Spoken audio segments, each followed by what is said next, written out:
Hello students, we are going to start a new series of class 9 maths R S Agarwal book. ठीक है, इसमें आपको complete knowledge मिलेगा, complete solutions मिलेंगे R S Agarwal book के प्रत्येक क्वेश्चन का। ठीक है, so starting with chapter number 1 that is number system. ठीक, तो नंबर सिस्टम की शुरुआत कैसे हुई और कैसे हम कौन कौन सी नंबर जैसे नेचुरल नंबर आई, होल नंबर आई, किस सीरियल में कैसे आई। ठीक है, देखिए सबसे पहले जो इंसान की आवश्यकता थी, देखिए किसी भी इन्वेंशन की जो मेन थिंग है, जो मेन रीजन है, जो मेन पॉइंट है, दैट इज नीड, आवश्यकता। एक हिंदी में कहावत है, आवश्यकता ही आविष्कार की जननी है। ठीक, जैसे अगर मुझे किसी चीज की आवश्यकता हो, लाइक अगर गर्मी पड़ रही हो और फैन ऑफ हो जाए, ठीक, तो हम ढेर सारे अजीब अजीब तरीके के आविष्कार कर लेते हैं, कभी पैड से, कभी किसी से तरीके से। तो इस तरीके से ढेर सारे जो आविष्कार हमारे होते हैं, ये तभी होते हैं जब हमें किसी चीज की आवश्यकता होती है। ठीक है, तो सबसे पहले इंसान की जो प्राइमरी नीड थी, जब इंसान ने थोड़ा सा बस्तियों में रहना शुरू किया, ठीक, तो उनके पास जो भी चीजें रहती थी, उन चीजों को सबसे पहले उनको देखना होता था कि जैसे मान लीजिए गाय भैंस जो वो पालते थे, तो उन्हें ये देखना होता था कि जितनी गाय या भैंस हम लेके जा रहे हैं उतनी ही वापस आ रही है या नहीं। ठीक है, तो इससे उनको सबसे पहले जो नंबर्स की आवश्यकता पड़ी वो काउंटिंग नंबर्स की थी। सबसे पहली आवश्यकता जो थी उनकी, वो किसकी थी? काउंटिंग नंबर्स की। ठीक है, तो काउंटिंग नंबर्स को इन्होंने कहा सबसे पहले जो आई वो आई natural numbers.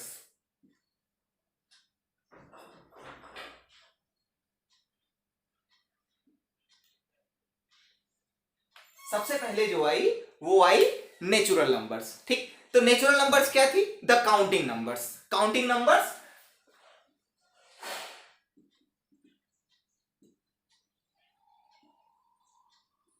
And starting from 1, starting from 1। इनकी शुरुआत कहां से होती है? नेचुरल नंबर्स के 1 से। ठीक है, क्योंकि देखिए जब भी हम काउंटिंग शुरू करते हैं तो हम जीरो को काउंट नहीं करते। ठीक, जैसे हमारे पास 10 गाय है, 10 आदमी है, तो हम क्या करेंगे? एक को जीरो देंगे? नहीं, हम कहां से शुरू करेंगे अपनी काउंटिंग? 1 से। ठीक है, तो ये नंबर्स होंगी हमारी काउंटिंग नंबर्स। तो इन जो नेचुरल चीजों के लिए यूज हुई, इसलिए इनको कहा गया नेचुरल नंबर्स। ठीक है, सबसे पहले जो बाय डिफॉल्ट हम लोग काउंटिंग शुरू करते हैं वो शुरू करते हैं कहां से? 1 से, तो इसलिए इन नंबर्स को कहा गया हमारे नेचुरल नंबर्स। ठीक, इसके बाद दूसरी नंबर्स जो आई, इसके बाद धीरे धीरे जब डेवलपमेंट होता है, स्टेप वाइज डेवलपमेंट होगा, और फिर स्टेप वाइज डेवलपमेंट में आप एक नई नई नंबर्स का इन्वेंशन होता जाएगा। ठीक है, तो अगली नंबर्स जो आई, फिर इसके बाद हुआ क्या? नेक्स्ट डेवलपमेंट हुआ, जीरो वाज इन्वेंटेड। ठीक, अब इसके बाद क्या हुआ? जीरो की खोज हुई, और जीरो की खोज आपको पता है कहां हुई? इंडिया में। ठीक है, तो जीरो की खोज होने के बाद अब नंबर सिस्टम में इन नंबर्स को यानी जीरो को भी ऐड किया गया। ठीक, तो अब जो नंबर्स बनी दैट वर होल नंबर्स।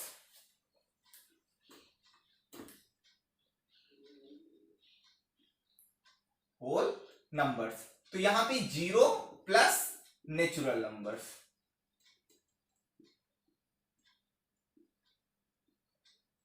ठीक, तो होल नंबर्स क्या हुई?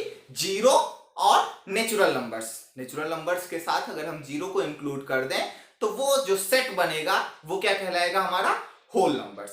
ठीक है, अब आगे बढ़ा, सिस्टम आगे बढ़ा, एडिशन की शुरुआत हुई। एडिशन तक तो ठीक था, कोई दिक्कत नहीं थी। एक नेचुरल नंबर या एक होल नंबर को ऐड कर रहे थे तो होल नंबर आ रही थी। ठीक, सब्ट्रैक्शन में भी ज्यादा समस्याएं नहीं आई। सब्ट्रैक्शन में जब बड़ी नंबर में छोटी नंबर को घटाया गया, ठीक, बड़ी नंबर में छोटी नंबर को घटाया गया तो क्या हुआ, ऑब्वियसली होल नंबर ही प्राप्त हुई। लेकिन साइंटिस्ट का दिमाग शांत तो होने नहीं वाले थे, इन्होंने क्या किया कि 5 में से 6 घटा दिया।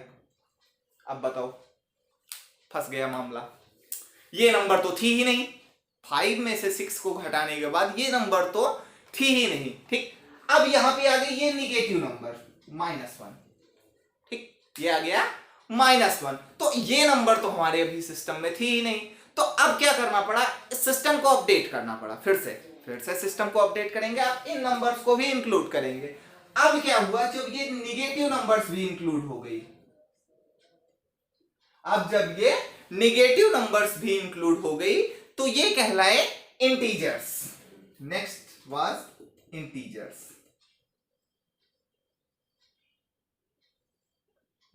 इंटीजर्स क्या थे, negative, 0 and positive numbers, positive whole numbers, ठीक। इसको हम लिखते कैसे हैं, इधर इनफाइनाइट से माइनस इनफाइनाइट, यहां पे -3 -2 -1 एंड फिर 0, फिर 1 2 3 एंड फिर इनफाइनाइट। तो ये जो सेट होता है ये कहलाता है हमारा इंटीजर्स, ठीक है। यहां पे नया सेट जो आया, अब वो क्या आया, इंटीजर्स का सेट, ठीक है। अब इसके बाद क्या हुआ, मल्टीप्लिकेशन तक हो गया था, अब बात करते हैं डिवीजन तक। अब आया डिवीजन, ठीक है। जब डिवीजन आया, इसके बाद मल्टीप्लिकेशन आया। मल्टीप्लिकेशन में कोई प्रॉब्लम नहीं हुई क्योंकि इंटीजर और इंटीजर को मल्टीप्लाई किया तो वो भी किस में रह गया, इंटीजर में, ठीक है। फिर जब इन्होंने किसी एक ऐसी नंबर को, तो डिवीजन जब शुरू हुआ, ठीक, तो जैसे मान लीजिए आपने 8 में 2 से डिवाइड किया तब तो 4 आ गया, ठीक, कोई प्रॉब्लम नहीं हुई, ठीक। 8 में 2 से डिवाइड किया 4 आ गया। लेकिन अगर 8 में आपने 3 से डिवाइड कर दिया, ठीक, तो ये जो नंबर आई, ये कौन क्या आएगा, 2.666, ठीक। ये जो है हमारे अभी नंबर सिस्टम में नहीं था, ठीक है। तो इस नंबर को इंक्लूड, अब देखिए जो भी नंबर नई इन्वेंट हो जाएगी उसको हमें क्या करना होगा, नंबर सिस्टम में इंक्लूड करना होगा, ठीक है। तो नंबर सिस्टम में इंक्लूड करने के लिए हमने इसको क्या बनाया, एक नया नाम दिया गया, दैट वाज रेशनल नंबर्स, ठीक है। Next was rational number.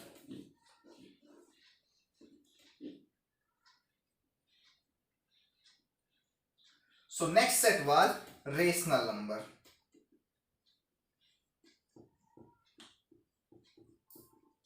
ठीक, रेशनल नंबर आपके लिए इंपॉर्टेंट है, क्लास 9th के लिए। क्यों इंपॉर्टेंट है, क्योंकि रेशनल नंबर्स आपसे काफी ज्यादा क्वेश्चंस रेशनल नंबर पे पूछे गए हैं, ठीक है। तो रेशनल नंबर के बारे में थोड़ा सा और जानते हैं। रेशनल नंबर क्या होती हैं, ऐसी नंबर्स जिनको p by q के फॉर्म में रिप्रेजेंट किया जा सके। The numbers which can be denoted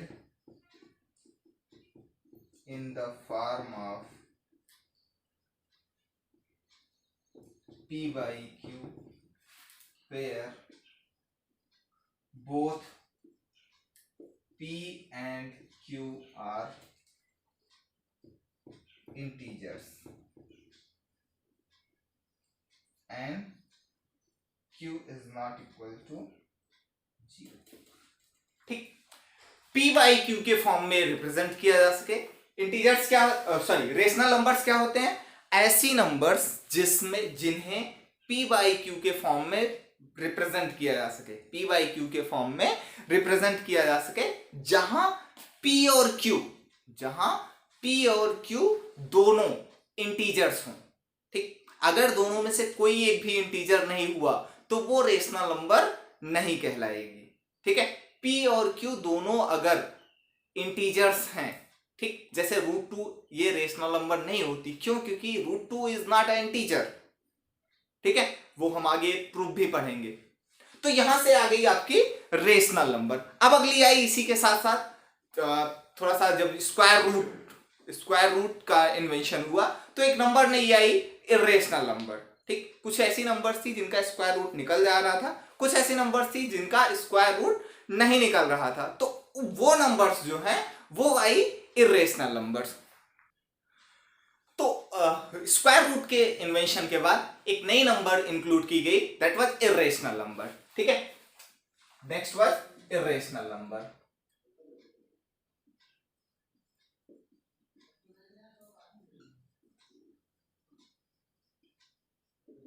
ठीक,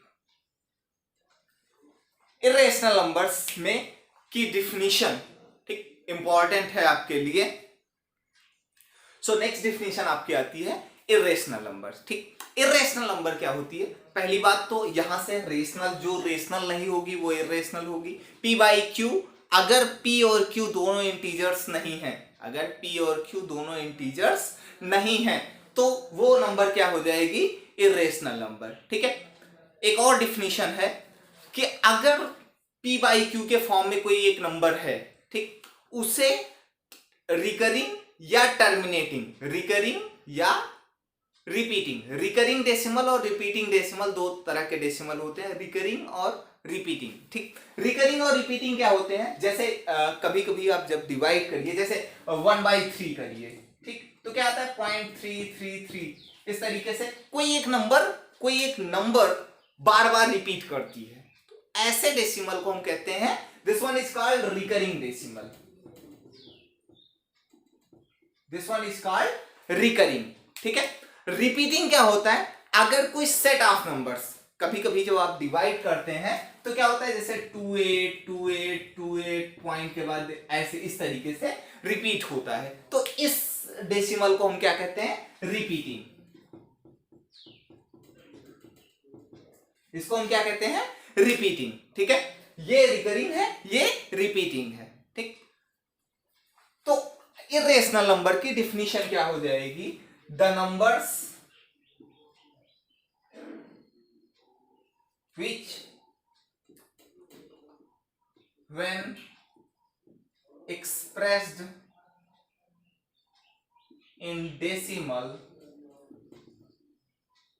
are neither recurring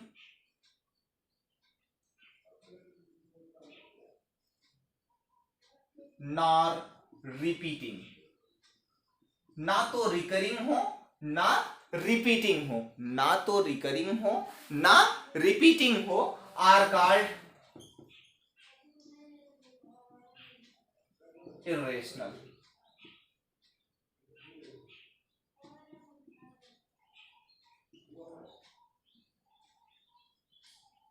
ठीक, ये क्या कहलाती हैं? Irrational number. ना तो रिकरिंग हो ना ही रिपीटिंग हो, तो वो नंबर्स क्या कहलाएंगी? Irrational number. फिर से समझिए, किसी नंबर को अगर हम डेसिमल में कन्वर्ट करते हैं, पहले देखिए, इरेशनल के लिए दो डिफिनेशंस हैं। सबसे पहली डिफिनेशन तो यही है कि p बाई क्यू के फॉर्म में ना कन्वर्ट किया जा सके, p जिसमें कंडीशन क्या है कि p और q दोनों इंटीजर हो। अगर p और q दोनों इंटीजर नहीं आ रहे हैं, ठीक है, तो वो इरेशनल नंबर हो जाएगी। p और q दोनों इंटीजर्स नहीं आ रहे हैं तो वो सीधे सीधे इरेशनल नंबर हो जाएगी। अगर इसके बाद भी थोड़ा सा डाउट बचता है तो हमारी जो मेन डिफिनीशन आती है कि अगर उसे डेसिमल में कन्वर्ट किया जाए, अगर उस नंबर को डेसिमल में कन्वर्ट किया जाए तो वो नाइदर रिपीटिंग हो नॉर रिकरिंग हो। अगर वो रिपीटिंग या रिकरिंग भी नहीं है, नॉट टर्मिनेटिंग, एक और चीज है not terminating, neither repeating not terminating, और यहां पे एक और है टर्मिनेटिंग।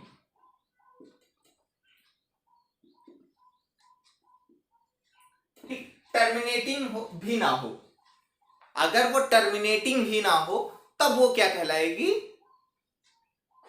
Irrational number. ठीक है, फिर से समझिए कि ना तो जब उसे डेसिमल में कन्वर्ट करें तो ना तो वो रिकरिंग आए, ना वो रिपीटिंग आए, और ना ही वो टर्मिनेटिंग आए। ठीक, टर्मिनेटिंग डेसिमल क्या होता है, जैसे टर्मिनेटिंग को समझिए 1/8।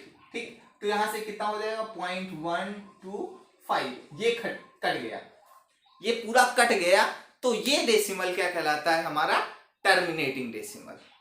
ठीक है, तो ये बात हुई रेशनल नंबर, और फिर आपका आ गया इर्रेशनल नंबर। देखिए नंबर सिस्टम में अभी आपको इतना ही जानने की जरूरत है, लेकिन हम आपको पूरा नंबर सिस्टम बताते हैं कि शुरू से लेके अंत तक पूरा नंबर सिस्टम। 2-3 चीजें और बची हैं, वो भी हम जान लेते हैं। ठीक है, अब इर्रेशनल और रेशनल नंबर को मिला के, इर्रेशनल और रेशनल नंबर को मिला के थोड़ा सा वाइड सेट हो गया, तो उनको सबको मिला के एक सेट बनाना था। ठीक, एक सेट बनाया गया, दैट वर रियल नंबर्स। ठीक है, सो रेशनल और इर्रेशनल। ठीक, रेशनल को भी मिलाया प्लस इर्रेशनल। ठीक, इन सबको मिला के, ठीक, इन दोनों को मिला के एक नया सेट बनाया गया, दैट वर रियल नंबर्स। ठीक,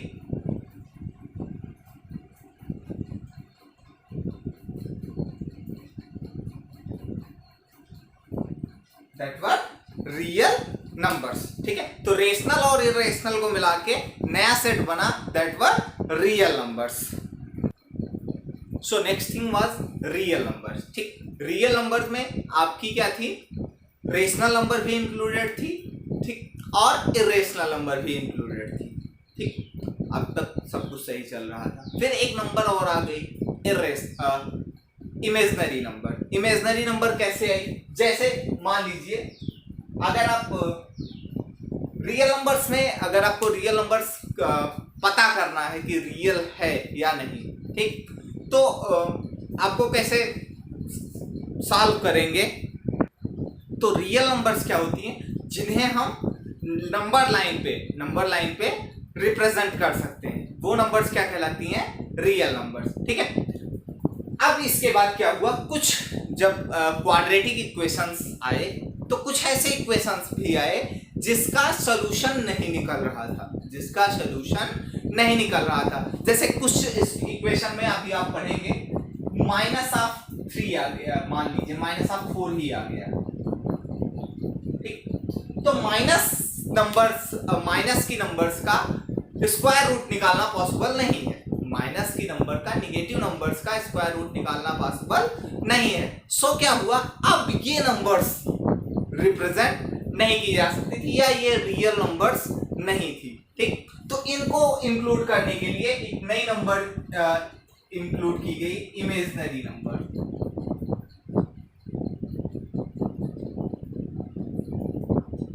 और इसके लिए एक नया टर्म यूज किया गया, iota i square is equal to -1, i square, i square root of unity, square root of -1, square root of -1, एक नया टर्म यूज किया गया, that was square root of -1।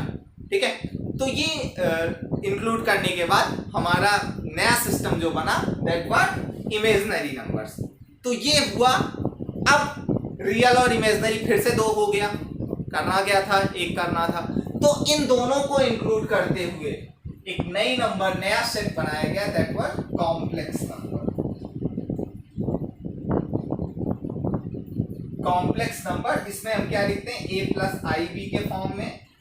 जो नंबर्स होती हैं वो होती हैं a प्लस आई बी के फॉर्म में, where a and b both are imaginary.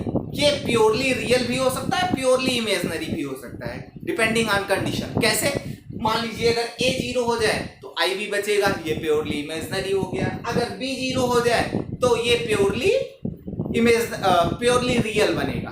ठीक है, तो अब ये जो फाइनल सुपरसेट आया, that was imaginary number, sorry complex number. ठीक है, तो अब इस पूरे सेट को हम एक में सम अप करते हैं, जिससे कि आपको समझने में आसानी हो। सबसे पहले कौन आया, नेचुरल नंबर। ठीक,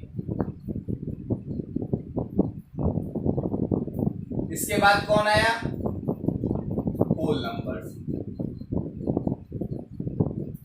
ठीक, होल नंबर्स के बाद थर्ड नंबर पे इंटीजर्स। ठीक, इंटीजर्स के बाद कौन आया? फोर्थ नंबर पे रेशनल नंबर।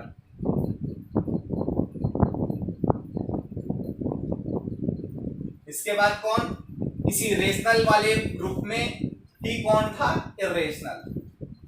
रेशनल नंबर, इसी में 5 पे लिखते हैं इरेशनल नंबर।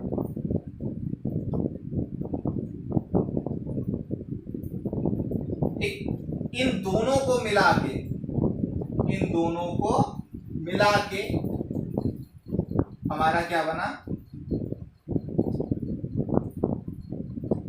इन दोनों को मिला के बना रियल नंबर।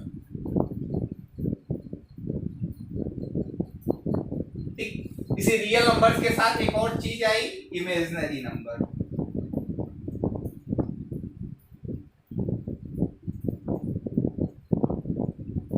ठीक, रियल नंबर्स के साथ एक और चीज आई, क्या? Imaginary number. इमेजिनरी नंबर कब आई? जब निगेटिव नंबर का स्क्वायर रूट निकलने लगा। निगेटिव नंबर का जब हम स्क्वायर रूट निकालने गए तो वहां से एक नया चीज क्या आया? Imaginary number. ठीक है, अब इमेजिनरी, ये रियल हो गया, रियल नंबर्स हो गई और इमेजिनरी नंबर्स हो गई। अब इसके बाद अगला इन दोनों को इंक्लूड किया, किसमें? इन दोनों को इंक्लूड किया गया किसमें? कॉम्प्लेक्स नंबर में।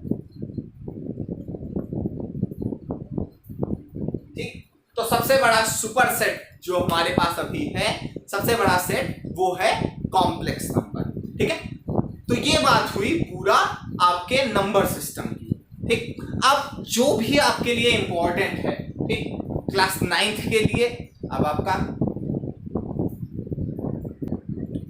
अब हम शुरू करेंगे क्लास 9th के नजरिए से। ठीक, क्लास 9th के नजरिए से आपका इंपॉर्टेंट है रेशनल नंबर्स। ठीक, क्लास 9th के नजरिए से आपका इंपॉर्टेंट है रेशनल नंबर। तो रेशनल नंबर की डिफिनीशन हम आपको बता चुके हैं। रेशनल नंबर की डिफिनीशन क्या होती है? ऐसी नंबर्स जिन्हें p बाई क्यू के फॉर्म में रिप्रेजेंट किया जा सकता है वो क्या कहलाती हैं? Rational numbers. ऐसी नंबर्स जिन्हें p बाई क्यू के फॉर्म में रिप्रेजेंट किया जा सकता है वो क्या कहलाती हैं? Rational numbers. ठीक, कंडीशन क्या है? p और q बोथ इंटीजर्स होने चाहिए and q is not equal to 0। q अगर 0 हो जाएगा तो किसी चीज का 0 से डिवीजन ये डिफाइंड नहीं है, ये क्या हो जाएगा? अनडिफाइंड। ठीक है, सो नेक्स्ट टर्म हमारा जो आता है दैट इज रेशनल नंबर। ठीक, सबसे पहले हमें शुरुआत करनी है रेशनल नंबर्स। ठीक, रेशनल नंबर क्या होती है ये हम आपको बता चुके हैं। हम बात करते हैं इसके आगे, अगला टॉपिक है इक्विवेलेंट रेशनल नंबर। ठीक, equivalent rational number.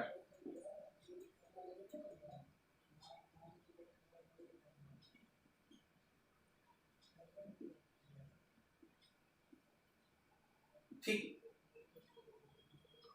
Equivalent rational number क्या होती है? अगर डिनोमिनेटर और न्यूमरेटर दोनों को किसी एक कांस्टेंट टर्म से मल्टीप्लाई कर दिया जाए, अगर डिनोमिनेटर और न्यूमरेटर दोनों को किसी एक कांस्टेंट टर्म से मल्टीप्लाई कर दिया जाए तो फ्रैक्शन जो प्राप्त होगी वो क्या कहलाएगी? Equivalent rational number.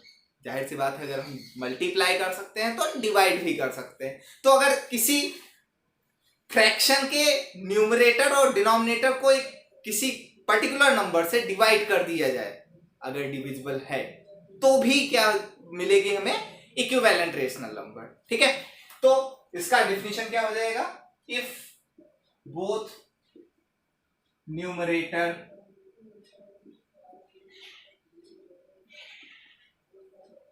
And denominator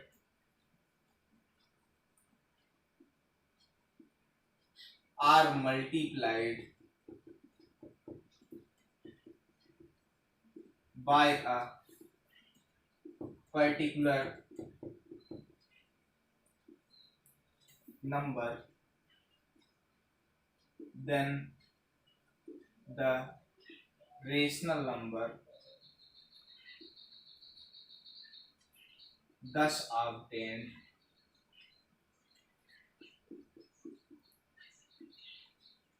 is called equivalent rational number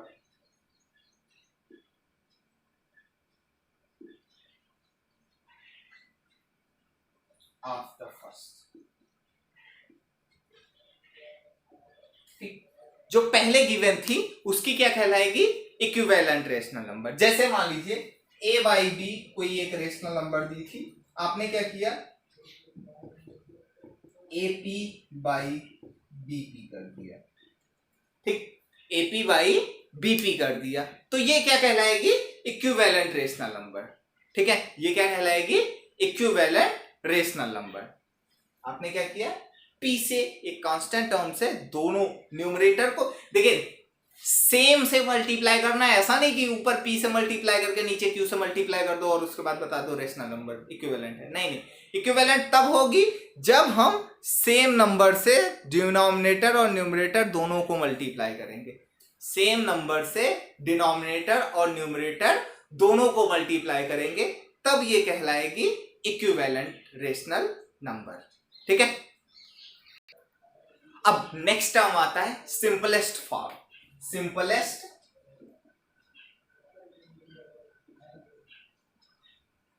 of a rational number.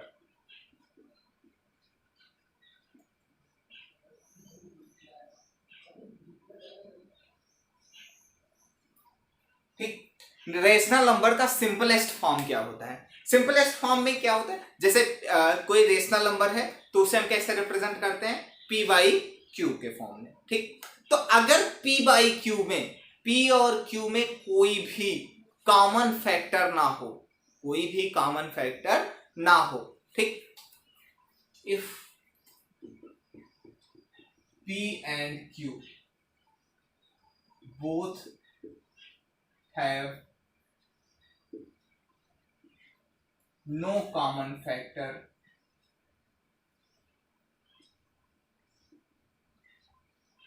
then the rational number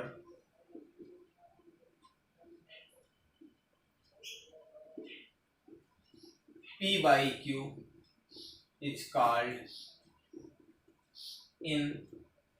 said to be in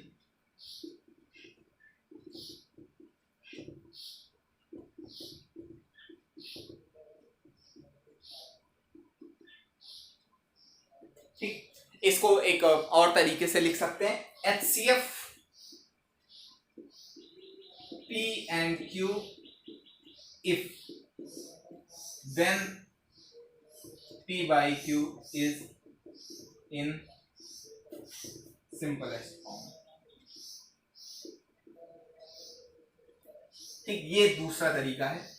HCF 1 होने का मतलब कि उसमें कोई कॉमन फैक्टर नहीं है। HCF 1 होने का भी वही मतलब हुआ, HCF अगर 1 है तो इसका मतलब भी वही हुआ कि इसमें कोई कॉमन फैक्टर नहीं है, इन दोनों में कोई कॉमन फैक्टर नहीं है। ठीक है, तो ये बात हुई कि सिंपलेस्ट फॉर्म में कैसे कन्वर्ट करें। अब करते कैसे हैं? ठीक, वो इंपॉर्टेंट है, वो हम एक बार समझ लेते हैं। जैसे मान लो एक फ्रैक्शन दी हुई है 16 बाई 40, तो हमें क्या करना है? हम सर्च करेंगे कि कौन सी ऐसी नंबर है जिससे न्यूमरेटर को भी और डिनोमिनेटर को दोनों को डिवाइड किया जा सकता है। ठीक, तो ऐसे सिंपली देखने में 2 दिख रहा है, ये भी इवन नंबर है, ये भी इवन नंबर है। ठीक है, तो दोनों इवन नंबर्स को हम डिवाइड कर सकते हैं। यहां से 8 और ये बराबर क्या हो गया? 2 से डिवाइड किया तो ये कितना हो गया? 20। ठीक, तो ये जो आएगी ये आएगी इक्विवेलेंट फ्रैक्शन।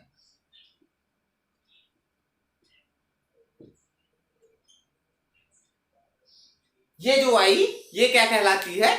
Equivalent fraction. ठीक है, जब भी हम किसी भी नंबर से डिवाइड कर देते हैं तो वो जो फ्रैक्शन बनती है that fraction is called the equivalent fraction. ठीक, that fraction is called the equivalent fraction. ठीक है, अब इसके बाद आगे बढ़ते हैं। अभी भी दिख रहा है कि कुछ ना कुछ कॉमन है, मतलब 2 से दोनों कट रहे हैं। ठीक, फिर से एक बार डिवाइड करते हैं। 2 से डिवाइड किया, 2 से 4 टाइम्स, 2 से 10 टाइम्स, यहां से कितना हो गया? 4 बाई 10। ये फिर से एक और इक्विवेलेंट फ्रैक्शन, फिर से एक और इक्विवेलेंट फ्रैक्शन आ गई। ठीक, अभी भी सिंपलेस्ट फॉर्म में नहीं है क्योंकि अभी भी दोनों 2 से डिवाइड हो जाएंगे, अभी भी दोनों 2 से डिविजिबल है। ठीक है, तो यहां से 2 से फिर से डिवाइड करते हैं, 2 2 जा 4, 2 5 जा 10, तो ये हो गया 2/5। ये आपका हो गया सिंपलेस्ट फॉर्म। क्यों? क्योंकि अब कोई ऐसी नंबर नहीं है 1 के अतिरिक्त, 1 से तो डिवाइड करते रहिए आप दिन भर, कोई दिक्कत नहीं है। ठीक, तो 2 और 5 में, 2 और 5 में कोई भी नंबर कॉमन नहीं है। ठीक, तो ये आपका हो जाता है सिंपलेस्ट फॉर्म। ठीक है, that's it for this video.